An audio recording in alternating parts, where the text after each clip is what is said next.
অসংখ্য ভাস্কর্যের মধ্য দিয়ে বাংলাদেশকে চিনিয়েছেন তিনি।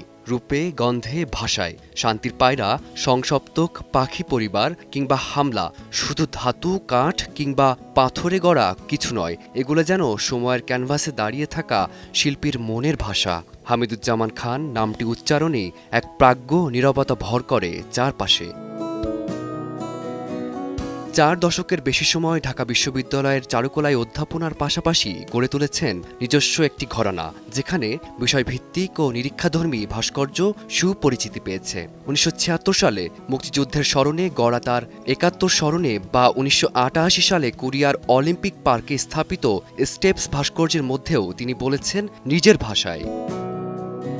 ক্যানভাসে যেমন ছিল নিসর্গের বিমূর্ত প্রকাশ, তেমনি শিল্প মাধ্যমের সীমা পেরিয়ে পৌঁছে গিয়েছিলেন মানুষের ভেতরেও।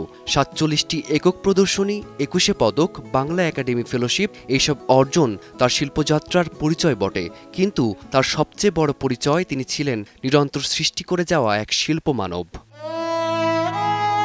হামিদুজ্জামান খান আর নেই। রোববার সকালে রাজধানীর একটি হাসপাতালে শেষ নিঃশ্বাস ত্যাগ করেছেন তিনি। নিউমোনিয়া ও ডেঙ্গুতে আক্রান্ত হয়ে বেশ কিছুদিন চিকিৎসাধীন ছিলেন এই শিল্পী।